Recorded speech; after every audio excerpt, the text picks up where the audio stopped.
નમસ્કાર મિત્રો, અમારા નવા વિડીયોમાં આપ સૌનું હાર્દિક સ્વાગત છે। આજે આપણે વાત કરવાના છીએ ડૉક્ટર જેસી વાસાણી સાથે બનેલી સત્ય ઘટના વિશે। એ ભાઈ, મને અંદર જવા દો ને, મારે સાહેબને મળવું છે। 12 વર્ષની એક છોકરીએ કમ્પાઉન્ડરને વિનંતી કરી, તારો વારો આવે ત્યારે મળજે, અત્યારે લાઇનમાં બેસ। પણ લાઇન તો બહુ લાંબી છે, મારો નંબર ક્યારે લાગશે?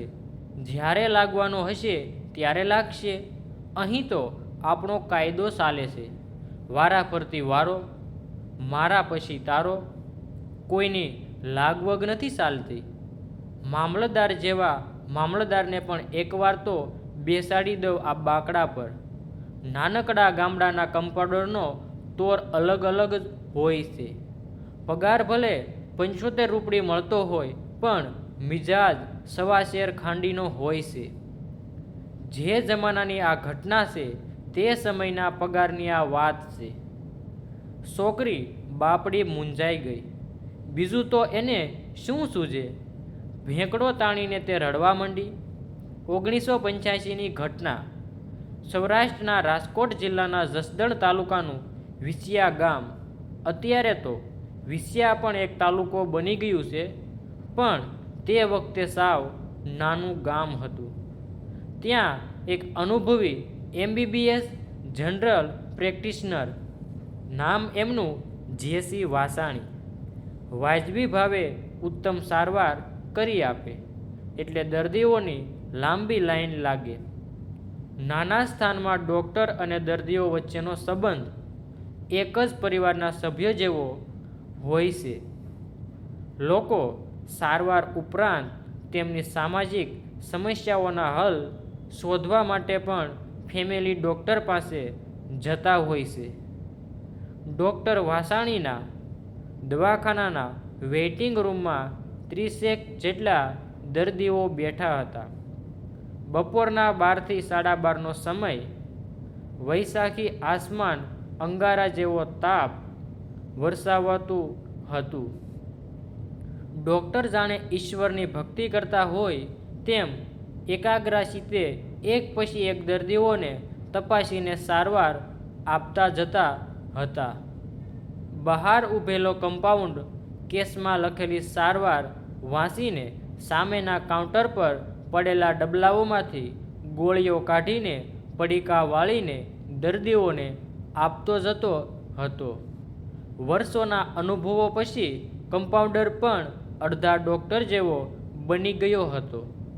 ત્યાં ઝંઝાવાતની જેમ આ 12-13 વર્ષની છોકરી ક્લિનિકની અંદર ઘસી આવી, સીધી જ ડૉક્ટરની કેબિનનું બારણું ઉઘાડીને અંદર ઘૂસી જવાની કોશિશ કરવા લાગી હતી। કમ્પાઉન્ડરની ખોપરી ફાટી, એ ટેણી, આ બાકડા ઉપર બેઠેલી પંગત દેખાતી નથી? બાપાના બગીચામાં ફરવા આવી નીકળી પડી છે, બેસી જા। પણ છેલ્લે છોકરી બિચારી કરગરી પડી, એ ભાઈ, આવું શું કરો છો? મને જવા દો ને અંદર। અને પછી રોજિંદી શાબ્દિક ટપાટપી જામી ગઈ। કમ્પાઉન્ડરને મેન આ રોજનું હતું, પણ એ પણ હવે માથા ફરેલ થઈ ગયો હતો। ડૉક્ટરે જ એને ખાનગીમાં કહી રાખ્યું હતું કે ભલભલા વકદાર લોકો આવે, પણ તારે કોઈને લાઈન તોડીને અંદર નહીં આવવા દેવાના, તારા લેવલે જ અટકાવી દેવાના। એકવાર જો તારો પહેરો તોડીને કોઈ મારા સુધી પહોંચી જશે તો પછી મારાથી ના નહીં પડાય, સમજી ગયો ને? કમ્પાઉન્ડર એ માથું હલાવ્યું, સમજી ગયો સાહેબ, હવે એ બધુંય મારી ઉપર છોડી દો। બસ પછી શું? દરેક ઓફિસમાં બને છે તેમ શા કરતાં કેટલી ગરમ થઈ ગઈ, પણ આજે આ છોકરીએ ભારે કરી। કમ્પાઉન્ડરની સાથે જીભાજોડી કરવાને બદલે એ ભેંકડો તાણીને રડવા માંડી। વેઇટિંગ રૂમમાં બેઠેલા દર્દીઓને પણ થઈ આવ્યું કે ભાઈ, આ જોગમાયાને અમારી પહેલાં અંદર જવા દે. પણ એટલામાં તો ડૉક્ટર વાસાણી પોતે જ તેમની કેબિનમાં બેઠા બેઠા આ બાળકનું રુદન સાંભળી ગયા. દર્દીનો તાવ માપતા હતા એ કામ પડતું મૂકીને ઊભા થઈ ગયા. બારણું ઉઘાડીને બહાર ઘસી આવ્યા. કમ્પાઉન્ડરને પૂછવા માંડ્યા, શું છે અલ્યા, આ છોકરી કેમ રડે છે? એને લાઈન તોડીને અંદર આવવું હતું. મેં એને અટકાવી એટલે એ રડવા માંડી છે. ડૉક્ટર કૃણા પડી ગયા. છોકરીના રાંક દેનાર જોઈને એમનો ગુસ્સો તડકામાંથી ઝાકળ બની ગયો. એમણે સહેજ ઝૂકીને છોકરીના ગદ્દા માથા ઉપર ભલમણસાઈ ભર્યો હાથ ફેરવ્યો. શું થયું છે બેટા, કેમ રડે છે? તને કંઈ થયું છે? છોકરી વધારે જોરથી રડવા માંડી. મને તો કંઈ નથી થયું, પણ મારો ભાઈલો, મારો ભાઈ. હા બોલ, શું થયું છે તારા ભાઈને? એને હવે બહુ ઉધરસ આવે છે અને 4 દીથી એને તાવ સડ્યો છે. ગામના ડાક્ટરે કહી દીધું કે એ હવે નહીં બસે. તું સાની રહી જા, હું તારા ભૈલાને તાવ મટાડી દઈશ. ક્યાં છે એ? એવું પૂછીને ડૉક્ટરે આજુબાજુમાં નજર ઘુમાવી લીધી હતી. આવી ગરીબ છોકરીનો ભાઈ લાગે તેવું કોઈ ત્યાં દેખાયું નહીં. ભાઈ તો ઘરે છે. છોકરીએ આંસુભીનો ઉત્તર આપ્યો. તો એને અહીં કેમ ન લઈ આવી? એને કેવી રીતે લઈ આવું? અમે અહીં નથી રહેતા, બાજુના ગામડે રહીએ છીએ. છોકરીના એક જવાબ સાથે ડૉક્ટરના મનમાં વધુ ને વધુ ગૂંચવાડો સર્જાયે જતો હતો. તારા ગામનું નામ શું છે? ડૉક્ટરના મનમાં તાણાવાણા રસાઈ રહ્યા હતા. વેરાવળ ગામ. છોકરી હવે રડતી બંધ થઈ ગઈ હતી, પણ એની આંખોમાં આંસુ હજુ તરવરી રહ્યા હતા. ડૉક્ટર વાસાણી સમજી ગયા.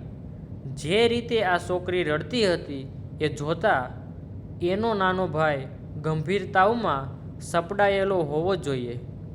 માટે જ એનો બાપ આને લઈને અહીં વિસિયા સુધી લાંબો થયો હશે. દીકરીને દવાખાને ઉતારીને બાપ પોતાની બાઇક, બીજું વાહન લઈને આસપાસમાં કશેક ગયો હશે. દીકરી બાકડા પર બેસીને પોતાનો નંબર લગાવે તેવી અપેક્ષા સાથે એ ગામડિયા પિતાએ ક્લિનિકમાં જામેલી ભીડ જોઈને એવું અનુમાન લાગ્યું હશે. અમારો વારો આવતા ઓછામાં ઓછો 1 થી 1.5 વાગી જશે. ત્યાં સુધીમાં લાવ હું કોઈ સગા વહાલાને મળી આવું. પણ બાપને ક્યાંથી ખબર હોય કે દીકરી ભેંકડો તાણીને કકળાટ મચાવી દેશે અને ડૉક્ટર વાસાણી ભલમનસાઈ દર્શાવીને બહાર દોડી આવશે. ડૉક્ટર વાસાણીએ પળવારમાં નિર્ણય લઈ લીધો. વેઇટિંગ રૂમમાં બેઠેલા તમામ દર્દીઓની સામે જોઈને 2 હાથ જોડીને વિનંતીના સૂરમાં કહી દીધું, મને માફ કરજો, મારે અત્યારે જ આ છોકરી સાથે વિઝિટ પર જવું પડશે. તમારામાંથી કોઈ એવું સિરિયલ હોય એવું લાગતું નથી, પણ આ દીકરીનો ભાઈ જીવન અને મૃત્યુ વચ્ચે ઝૂલી રહ્યો છે. વેરાવળ ગામ અહીંથી ઘણું દૂર આવેલું છે. મારે જતા ને આવતા સહેજ પણ કલાક લાગી જશે. ઉપરાંત ત્યાં જે સમય લાગશે તે વધારામાં. માટે મારું સૂચન છે કે તમે સૌ આ કમ્પાઉન્ડરને તમારી ફરિયાદ જણાવીને એ જે દવા ગોળી આપે તે લઈ લેજો. એ પણ અડધો ડૉક્ટર જેવો થઈ ગયો છે. તમને ઊની આંચ સરખી નહીં આવે. જેને દર્દમાં રાહત ન થાય તે સાંજે પાછા આવીને મને બતાવી જાય. દર્દીઓની નજર સામે જ બની ગયેલી ઘટના હતી. બધા તરત માની ગયા. ભગવાને પ્રાર્થના કરતા સહુ બબડી રહ્યા હતા, અમને તો પથ્થરોએ નથી પડવાનો, પણ હે ઈશ્વર, આ છોકરીના ભાઈને બસાવી લેજે. ડૉક્ટરે પોતાની વિઝિટ બેગ લીધી, મોટર બાઇકના હૂકમાં ભરાવી દીધી, પોતે સવાર થઈ ગયા, કીક મારી. પછી છોકરીને કહ્યું, બેટા, તારા બાપની રાહ જોવામાં સમય નથી બગાડવો, બેસી જા મારી પાછળ સીટ ઉપર. છોકરી બેસી ગઈ. વિસિયાથી વેરાવળ ગામ વચ્ચેનું અંતર 18 કિલોમીટર જેવું હતું. ધૂળિયો રસ્તો અને ખાડા ટેકરાના કારણે આટલું અંતર કાપતા 40 મિનિટ નીકળી જાય. પણ આખરે ડૉક્ટર વાસાણી અણીના સમયે વેરાવળ ગામમાં પહોંચી ગયા. આ વેરાવળ જુદું છે, સોમનાથ પાસેનું વેરાવળ નહીં. છોકરીની ઝૂંપડી ગામની બહાર આવેલી હતી. અંદર દાખલ થતાં જ ડૉક્ટર વાસાણી સમજી ગયા કે અહીંથી ફીની આશા છોડી દેવાની છે. પૂજ્ય ગાંધીજી જેના માટે સેવાળોના માનવી શબ્દ પ્રયોગ કરતા હતા, તેને મૂર્તિમંત કરતું દારિદ્ર્ય ઝૂંપડીમાં અણુમાં પ્રગટી રહ્યું હતું.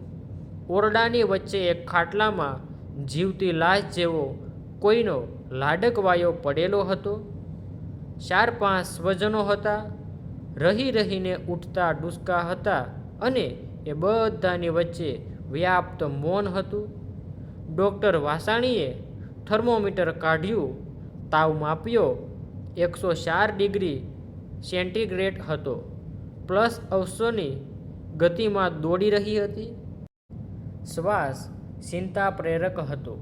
છાતી ઉપર ભૂંગળું મૂક્યું. ઓહ, આને તો ગંભીર પ્રકારનો ન્યુમોનિયા થયો લાગે છે.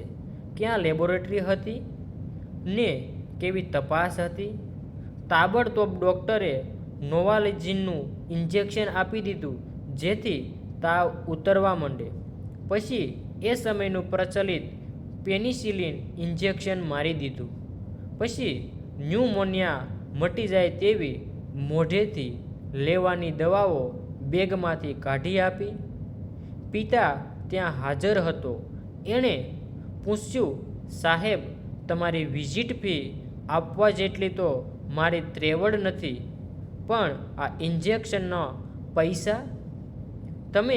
તમે આ છોકરીના પિતા છો? તમે અહીં ક્યારે આવી પહોંચ્યા?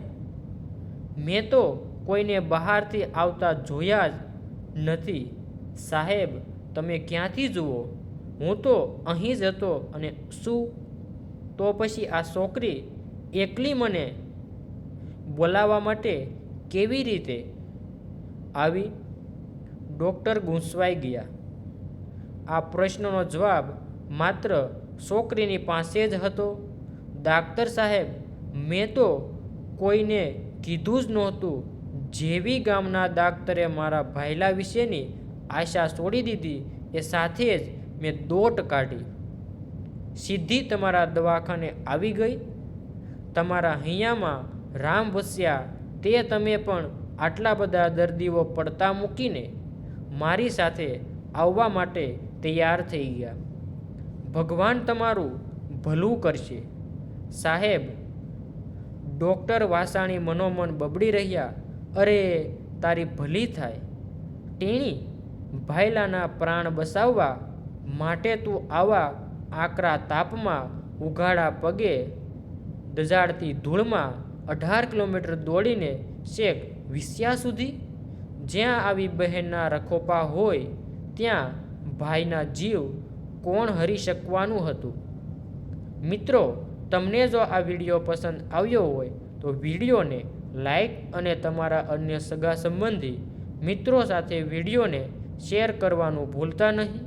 અને આવા જ નવા જીવન ઉપયોગી કે જીવનમાં કંઈક નવું કરવાની પ્રેરણા મળે તેવા વિડીયો જોવા માટે અમારી ચેનલ સાથે બન્યા રહો. આભાર મિત્રો.